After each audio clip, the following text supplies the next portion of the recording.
कभी कभी ऐसा होता है कि हम बहुत सारी साधना कर लेते हैं, उसके बावजूद भी हमारा मन एकाग्र नहीं हो पाता और ठीक प्रकार से हम फोकस नहीं कर पाते। अर्थात चाहे हम या तो कोई मंत्र ले लें या फिर कोई मुद्रा ले लें, हम पूर्ण रूप से उसमें उतरते नहीं, ना ही हमारे अंदर कोई ऐसी भावना जागृत होती है जिसके चलते हम उसका शोधन करके अपनी साधना को आगे बढ़ा सकें। ऐसा भी कोई मार्ग हमें दिखता प्रतीत नहीं होता है।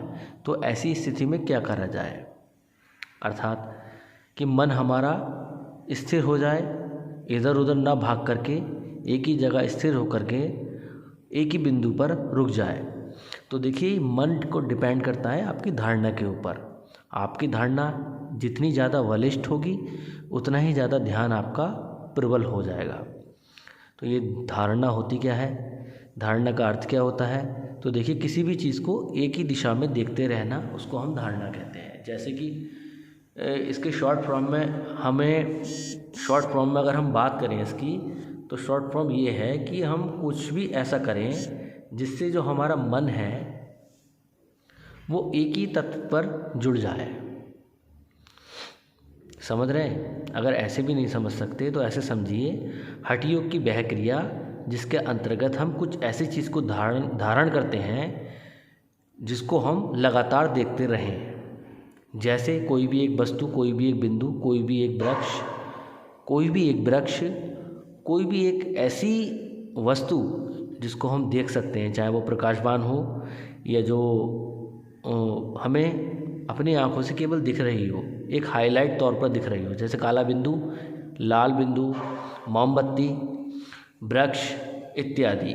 ये सब हमारी धारणा को बढ़ाते रहते हैं और बहुत अधिक बढ़ा देते हैं, जिससे हमारा ध्यान प्रबल हो जाता है। तो आइए जानते हैं कि धारणा को किस प्रकार से प्रबल किया जाए। तो देखिए, धारणा को प्रबल करने के लिए हमें कुछ विशेष मुद्राओं की आवश्यकता होती है, जिसके अंतर्गत एक मुद्रा विशेष है। हमें सिद्धासन और पद्मासन पर बैठ कर के वे मुद्रा की जाती है। जैसे एक पक्षी होता है, वो पक्षी दाना, जैसे कोई पलेव पक्षी होता है तो पूरी दुनिया में, पूरे आकाश में भ्रमण करने के बाद भी वो केवल अपने ही घर पे आ जाता है, ऐसा वो पहचानता है। ऐसी आपकी चेतना होती है। समस्त ब्रह्मांड में भ्रमण करने के बाद भी वो आपके शरीर को पहचानती है और आपके पास आ जाती है। लेकिन बहुत से साधु लोग, बहुत से योगी लोग, बहुत से हठ योगी लोग, बहुत से अघोरी लोग इस तत्व को बदल देते हैं, जिससे वे अपनी धारणा के साथ में अपने शरीर को अटैच कर लेते हैं, जिससे वो जहाँ जहाँ पर भी अपनी धारणा को लेकर जाते हैं वहाँ पर उनका शरीर चला जाता है। ये एक सूक्ष्म शरीर की व्यवस्था है। तो यहाँ पर मैं वही चीज़ आपको समझाना चाह रहा हूँ कि आपकी धारणा अगर प्रबल हो गई तब आपका ध्यान प्रबल हो जाएगा। जब आपका ध्यान प्रबल हो जाएगा तब आप सूक्ष्म तत्व को खोल करके अपने अंदर कुछ विशेष जागृति पा सकेंगे। ये एक नियम है। तो आप देखिए, हमें अपने मन को किस प्रकार से एकाग्र किया जाए, ये एक टॉपिक है जिस पर मैंने वीडियो अभी शुरू की थी। तो मन को एकाग्र करने के लिए आपको धारणा को प्रबल बनाना होगा। धारणा जब आपकी प्रबल बनेगी तब आपका ध्यान प्रबल होगा। जब आपका ध्यान प्रबल होगा तो आपकी प्राणिक ऊर्जा उच्च स्तर में ऊपर की ओर उठेगी और आपके सहस्त्रार चक्र में ऐड होती रहेगी। जितनी ज़्यादा ऊर्जा आपकी सहस्त्रार चक्र में ऐड होती रहेगी मूलाधार चक्र से निकल करके, उतने ही ज़्यादा आप शक्तिशाली और प्रबल हो जाएंगे। अब ये किस तरीके से करा जाता है, किस तरीके से इसकी नीति है करने की, तो देखिए उसी के विषय में हम चर्चा करते हैं। तो हमें मुद्रा करने के लिए हमें कुछ इस तरीके से करना होगा। तो देखिएगा, कुछ इस तरीके से मुद्रा की जाती है। यहाँ पर क्रॉस बना लीजिएगा, ये इस तरीके से कुछ, यहाँ ये क्रॉस बना लीजिएगा इस तरीके से कुछ। ये हमारी जो उंगली है उसको हम बोलते हैं वायु तत्व की उंगली, जिससे हम ज्ञान मुद्रा करते हैं। ज्ञान मुद्रा के विषय से ही हम ज्ञान मुद्रा से ही हमारा मन एकाग्र जल्दी हो जाता है। इसलिए हम वायु तत्व की उंगली लेंगे, क्योंकि वायु तत्व एक बेस है हृदय का। वायु तत्व एक बेस है सूक्ष्म शरीर का, और वायु तत्व ही एक बेस है हमारे पूर्ण जन्म के संस्कारों को जागृत करने का। तो अब हमें ये क्रॉस लेना है, ये यहाँ पर हमारे अनाहत चक्र की उंगली में मानी जाती है, और इनको हम तर्जनी उंगली के नाम से भी जानते हैं। तो कुछ इस तरीके से आपको करना है, ठीक है। यहाँ पर ये करने के उपरांत आपको ये इस तरीके से ले लेना है, ठीक है। यहाँ तीनों उंगलियाँ इस तरीके से ले लेना, और यहाँ ये तीनों उंगलियाँ इस तरीके से ले लेना। तो यहाँ दोनों हो गई, देख लीजिएगा दोनों हो गई। थोड़ी कम ज़्यादा मात्रा में ये हो सकता है, लेकिन ये धीरे धीरे हो जाएगा। तो ये कुछ इस तरीके से करने के उपरांत आप इस चीज़ का विशेष ध्यान ये रखें कि मुद्रा को करने के बाद में आप मुद्रा को खोलें नहीं। इस तरीके से आपको अपोजिट साइड में करना है, और सिद्धासन और पद्मासन पे बैठ करके ओम का जाप करना है। तो देखिएगा ये मुद्रा करिए आपने, करने के उपरांत अब किस तरीके से आपको जप करना है। तो देखिए वो तरीका मैं आपको अब बता रहा हूँ। तो मुद्रा को ठीक प्रकार से कर लें जिससे मुद्रा छूटे नहीं, ठीक है। अब इसमें किस तरीके से बोलना है आपको, वो चीज़ आप समझ लीजिएगा। देखिएगा अब हम बोल रहे हैं, मुद्रा थोड़ी लूज़ हो सकती है क्योंकि वीडियो बनाने में मुझे दिक्कत आती है। मुद्रा थोड़ी लूज़ हो सकती है, इसलिए आप जो है मुद्रा को ठीक प्रकार से करें। ये हमारे पोरे थोड़े थोड़े दिखने भी नहीं चाहिए, अंदर को रहें। ये कुछ इस तरीके से अंदर होंगे, ठीक है। हाँ अब ठीक है। तो ये कुछ इस तरीके से आप कीजिएगा।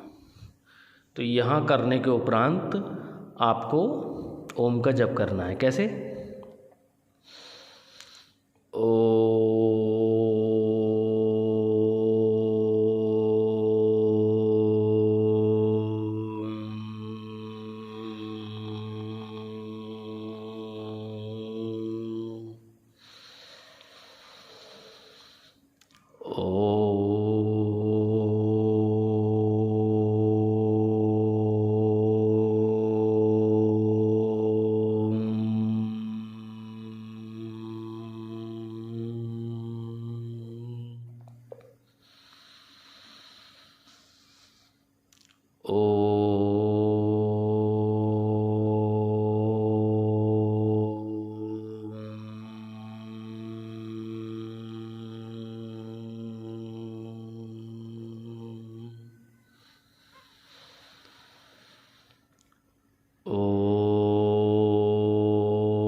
तो देखिएगा इस तरीके से आपको ओम करना है। ओम करने का तरीके बहुत अलग तरीक़ों से ओम किया जाता है। कई सारे तरीके ओम उच्चारण करने के लिए होते हैं। तो ये एक ध्वनि वाले ओम का तरीका है। इसके साथ में आप एक ओम और कर सकते हैं। वो ओम कौन सा है? तो देखिएगा वो ओम भी आपको मैं करके बता देता हूँ। इस ओम में क्या होता है कि आप आ, उ और मा तीनों की आवाज़ें निकालते हैं। कैसे करके देखिएगा। आ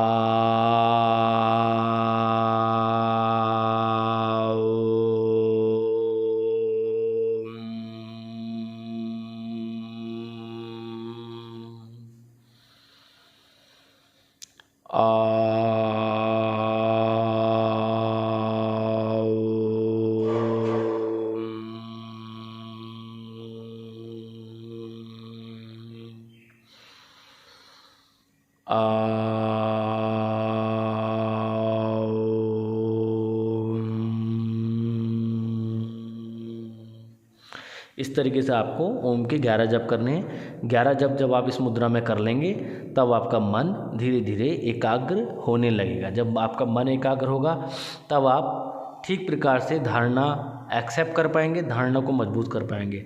अर्थात धारणा मन को एकाग्र करने की ही एक शैली होती है, लेकिन जब कभी हमारा मन एकाग्र हो जाता है तो हम जिस भी चीज़ को धारण करें, जैसे कि हम अभी किसी भी चीज़ पर अगर त्राटक करने की कोशिश करें तो हमारा मन बहुत जल्दी उसमें एकाग्र हो करके ध्यान में परिवर्तित हो जाएगा। तो ये धारणा का एक विशेष स्तर है। अब इसको जागृत करने का ये महत्वपूर्ण तरीका है कि हम जो है मुद्रा के बल पर इसको जागृत करें और अपने अंदर कुछ सुधार कर सकें। तो ये एक विशेष प्रकार की मुद्रा है जिसको ज्ञान मुद्रा के नाम से जाना जाता है, लेकिन तंत्र योग विज्ञान में इसको अंतर्मुखी ज्ञान मुद्रा के नाम से जानते हैं, जिससे हमारा मन जल्दी एकाग्र हो जाता है। इसमें करते क्या हैं हम अपने अनाहत चक्र के जो छोर होते हैं उनको बंद कर देते हैं, तीनों तत्व के छोर खोल देते हैं, ठीक है। और हम अग्नि तत्व को खुला छोड़ देते हैं, जिसके कारण हमारी जो अग्नि होती है वो सीधे हमारे अनाहत चक्र को फोकस करती है, जिससे हमारा अनाहत चक्र ऊपर उठ करके उसकी जो ऊर्जा होती है वो ऊर्ध्वगामी होकर के हमारे पूरे शरीर में व्याप्त होने लगती है, जिससे हमारा मन स्थिर होने लगता है। और जिस प्रकार से हम किसी भी वस्तु, किसी भी प्राणी, किसी भी देव या देवी पर धारणा करें, तब हमारी कल्पना सक्रिय होकर के उस चीज़ को सक्रिय करने लगती है, जिससे हमारी चेतना बढ़ जाती है। फिर हम किसी भी स्थिति में आसन में बैठ करके किसी भी विशेष स्थान पर जा कर के कोई भी वस्तु, कोई भी स्थिति देख सकते हैं। बखूबी हमें वो चीज़ प्रत्यक्ष दिखाई दे जाती है। ये एक तंत्र योग विज्ञान की मुद्रा है, जिसको भैरव मुद्रा के अंतर्गत इसके बहुत सारे नाम दिए गए हैं, लेकिन शॉर्ट में आपको ये समझ में आ जाए इसके कारणवश हमने शॉर्ट में आपको ये मुद्रा बताने की कोशिश की है, इसका ज्ञान समझाने की कोशिश इसमें की है। इस मुद्रा को लगाने से आपका स्वादिष्टान चक्र, आपका अग्नि चक्र अर्थात मणिपुर चक्र और आपका अनाहत चक्र, तीनों पे बहुत अधिक जोर पड़ता है, जिसके चलते आपकी अपान वायु, प्राण वायु और आपका व्यान वायु सक्रिय हो जाता है। सक्रिय होने के बाद में आपका शरीर पूरी तरीके से बदलने लगेगा और आपका मन एकाग्र होने लगेगा। मन एकाग्र करने के बहुत से तरीके होते हैं, बहुत से प्राणायाम, बहुत से योग होते हैं, लेकिन ये एक योग विज्ञान की महत्वपूर्ण मुद्रा है, जिसको करने से आप बहुत जल्दी ही मन को एकाग्र कर पाएंगे। तो चलिए एक बार और समझा देते हैं आपको हम कि ये मुद्रा किस तरीके से करी जाती है। अगर आप बार बार पीछे देखेंगे तो देखिए इस तरीके से क्रॉस लेना है हमें, ठीक है, ये क्रॉस लेना है, ये इस तरीके से क्रॉस कर देना है। क्रॉस करने के बाद में आपको ये 3 उंगलियां इस तरीके से करनी है। यहाँ ये आ गए तो ये 3 उंगलियां इस तरीके से करनी है। इसको अपोजिट साइड में बिठाल के आपको कुछ इस तरीके से कर लेना है, ठीक है। अंतर्मुखी ज्ञान मुद्रा के नाम से ये मुद्रा जानी जाती है। ऐसा क्यों है? क्योंकि ये हम तर्जनी उंगली ले रहे हैं। ये हमारे अनाहत चक्र की उंगली होती है। यहाँ पर अनाहत चक्र की, मैंने जैसे पिछली वीडियोज़ में आपको बताया था, ये हमारी अनाहत चक्र की उंगली है। यहाँ पर अनाहत चक्र की नाड़ी होती है और व्यान वायु का ही स्थान है। हमारे सूक्ष्म शरीर का भी स्थान यहाँ पर माना जाता है, जिसके चलते जब हम इसको फोकस करेंगे ठीक प्रकार से तो हमें अच्छा ज्ञान अर्जित हो सकता है और हम एकाग्र हो सकते हैं। तो मिलते हैं अगली वीडियो में एक नई मुद्रा के साथ में। तब तक आप अपना ध्यान रखें, योग करें, ध्यान करें और निरंतर अभ्यास करें। अपने अनुभवों को हमें साझा करें, जिसके चलते हम ये समझ पाएँ कि आपका प्राणायाम, आपका योग, आपका ध्यान ठीक दिशा में चल रहा है और आप पूर्ण रूप से सही साधना कर रहे हैं। तो अगर आपको ऐसा लगता है कि आप साधना गलत ट्रैक पर चल रही है तो अपने इष्ट से, अपने गुरु से प्रार्थना करें और उनसे प्रार्थना करके अपनी साधना को आगे बढ़ाएं। प्रार्थना में ये कहना है कि हे प्रभु, हमारी जैसी भी साधना, हम नहीं जानते कि हम क्या कर रहे हैं, लेकिन जैसा भी कर रहे हैं आपके समर्पण के आधार पर ही कर रहे हैं। हम पर कृपा करें और हमें मार्गदर्शन प्रदान करें ताकि हम अपने अभ्यास को ठीक दिशा में लेकर जा सकें। ऐसी प्रार्थना करने के बाद में आप अपने प्राणायाम को स्टार्ट कर सकते हैं, आपकी अपनी योग मुद्रा को शुभारंभ कर सकते हैं। तो मिलते हैं अगली वीडियो में एक नई मुद्रा के साथ में। जय महाकाल।